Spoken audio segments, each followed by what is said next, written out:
So we're going to start now in Lesson 3 using concise language. As a reminder, in Lesson 1, we did some planning around our audience, our purpose, and a main point. And in Lesson 2, we thought about some of the mechanics around our email. So the tone as well as subject lines and some other tone issues like attachments and closings, salutations, and conclusions. And here in Lesson 3, we're going to talk about language and how you can make sure that your language isn't wordy, but instead is concise and clear. So the first strategy is to make sure you use one word for a one-word idea. So there's lots of extra words in our writing, and we're going to look for them and eliminate them. So if there's a couple words that can be eliminated and replaced by one, we're going to adopt that strategy. So here's an example. We're in agreement with you about the contract terms. So we can easily revise that to, we agree with you about the contract terms. And maybe an original would be, she solved the problem in a clever way, and revised, she solved the problem cleverly, or she cleverly solved the problem. So all of this is designed to help us keep our emails as short and succinct as possible. Remember, people are reading emails quickly, they're reading them on mobile devices, they're skimming, they're scanning. We want to make sure that we get our main point across as clearly as possible. So again, avoid repetition.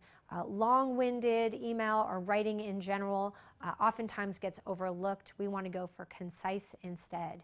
Here's some more examples. There's others that you will probably find in your colleagues' writing and maybe even in your own. Keep these in mind. You know, alternative choices, right? An alternative is inherently a choice. Basic fundamentals is repetitive as well. A serious crisis, right? A crisis by its very nature is already serious, and so on. So this exercise is in the book, which, by the way, lives in the Academy and can be downloaded. There are more exercises and activities that you can work through, including this one, where you can take the activities and then take this list of words and replace them with other simple words, avoiding repetition. Again, eliminate wasteful possessive clauses and there is phrases. So our suggestion is, instead, can be we suggest. Okay? So their assumption is that the company should always come first. Instead, they assume that the company should always come first. Or the broker who works in Chicago sent the file that is incomplete to the home office.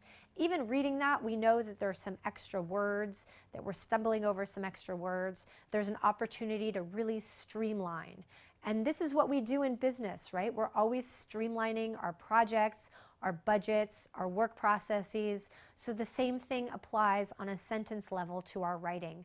Look for ways to reduce and to use less resource, which are, in this case, are words. So the Chicago broker sent the incomplete file to the home office, right? Instead of, there is a new package on your desk, a new package is on your desk, right? Has a lot more energy, life, and fewer words. There may be several applicants who have the necessary background for this position.